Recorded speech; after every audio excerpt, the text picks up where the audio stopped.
The beauty multiplier. Let us talk about the elephant in every room, the attractive person who somehow gets everything handed to them. Society loves to preach that appearance does not matter, that we judge people by their character. That is a beautiful fairy tale, but reality runs on different code. Physical attractiveness is not just an advantage, it is a universal access pass that nobody wants to admit exists. Here is what happens behind the scenes.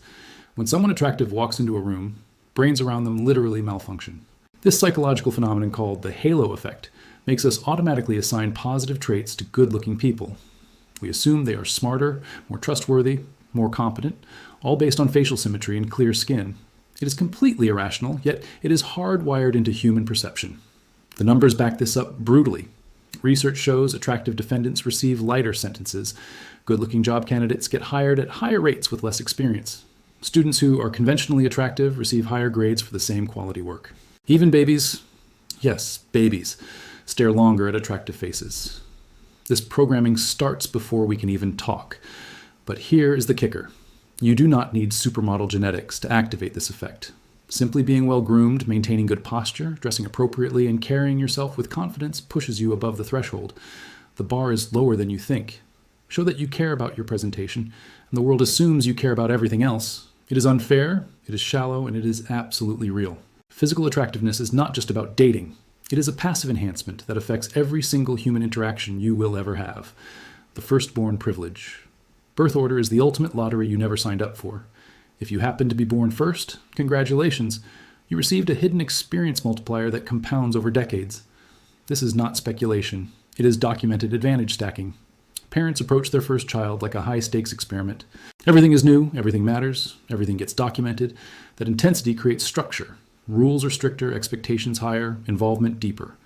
Second and third children, the parents have relaxed. They know kids survive falling off swings. That vigilance gap creates dramatically different development environments. Firstborns become accidental leaders by default. They are thrust into the mentor role for younger siblings, explaining homework, setting examples, translating parent speak into kid language. Every time they teach, they reinforce their own knowledge. Every time they lead, they build leadership muscles. It is like getting paid to go to the gym. You are building strength while helping someone else. The data is almost embarrassing in its consistency. Firstborns dominate CEO positions, earn higher average salaries, and achieve more advanced degrees. 21 of the first 23 American astronauts were firstborns or only children. That is not coincidence. That is systematic advantage accumulation. By adulthood, that early responsibility training reads as natural authority. Employers sense it. Teams defer to it. The firstborn energy translates into real-world currency, the voice of authority. Your voice is doing more work than you realize. Every time you speak, you're broadcasting on two channels, the words themselves and the frequency carrying them. Most people focus on the first channel. Winners optimize the second. Deep voices trigger ancient programming in our brains. Low frequencies signal size, strength, dominance, leftover code from when physical power determined survival. Studies tracking CEOs found those with lower voice pitch managed larger companies and earned significantly more money. Same qualifications, same industry, different frequency, different paycheck. But depth is just one variable. Pace matters equally. Speaking slowly with intentional pauses creates gravity. It forces listeners to lean in, to wait for your next word. Watch any powerful speech. The spaces between words carry as much weight as the words themselves. Meanwhile, eliminating filler words like like, or you know, instantly upgrades your perceived intelligence. You have not gotten smarter. You have just cleaned up the audio channel. Master public speakers understand this completely. They modulate their tone like musicians, speeding up for energy, slowing down for emphasis, dropping pitch for authority. Their content might be average, but their delivery makes it feel profound. Think about every charismatic leader you have encountered. Their ideas were not always revolutionary, but their voice made you believe they were. The height advantage. If you are tall, especially as a man, you are playing life with a permanent stat boost that affects literally every interaction. This is not motivational speaker nonsense. This is measurable, documented bias that operates below conscious awareness. Every inch of height correlates with increased income. Studies consistently show taller people earn more money per year than shorter colleagues in the same positions. In presidential elections, the taller candidate wins approximately 2/3 of the time. Fortune 500 CEOs average significantly above population height.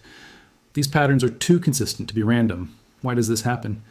Because height hijacks our primitive brain. We evolved in environments where physical size meant protection, resources, survival advantage. That programming never updated. When someone tall enters a room, everyone unconsciously adjusts their behavior. They speak differently, stand differently, even argue differently. In negotiations, height provides unearned leverage. In conflicts, it creates hesitation.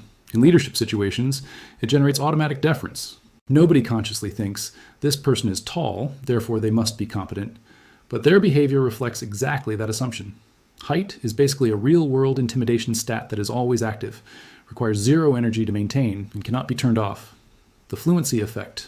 Some people speak like their thoughts arrive pre-edited, flowing out in perfect sentences without a single stutter or pause. This is not just smooth talking. It is a perception hack that makes people overestimate everything about you. Verbal fluency creates an illusion of intelligence that often exceeds reality. When someone speaks fluidly, we assume their thoughts are equally organized. We trust their judgment more, believe their stories faster, follow their logic easier, even when that logic is flawed.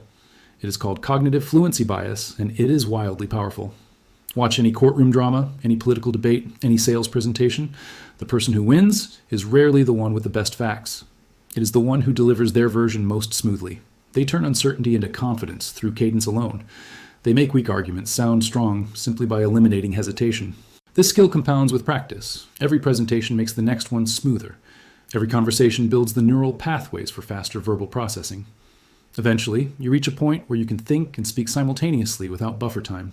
At that level, you become virtually unstoppable in any verbal exchange. You do not need the best ideas.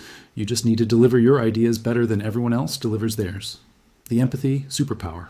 Everyone thinks empathy is about being nice. Wrong. Empathy is about information, acquisition, and behavioral prediction. It is social intelligence disguised as emotional awareness, and it is possibly the most underrated skill in human interaction. True empaths read rooms like open books. They catch the slight shoulder tension that signals disagreement. They hear the voice pitch change that indicates discomfort. They notice when energy shifts, when dynamics change, when unspoken conflicts bubble under the surface. This is not mystical. It is pattern recognition applied to human behavior. In any negotiation, understanding the other party's actual priorities, not just their stated positions, lets you craft solutions that feel like wins for everyone. In leadership, sensing team morale before it crashes lets you intervene while problems are still manageable. In conflict, acknowledging someone's emotional reality before addressing their logical arguments dissolves resistance faster than any fact-based rebuttal. The stealth power of empathy is that it operates invisibly.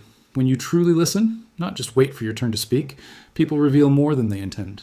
When you reflect their emotional state back to them, they feel understood and drop their guards. Trust builds, influence grows.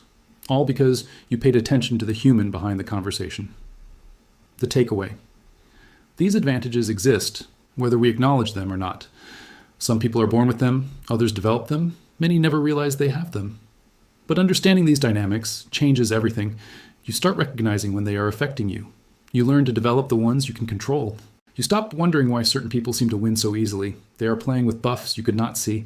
Life is not fair, but knowing the rules helps you play better.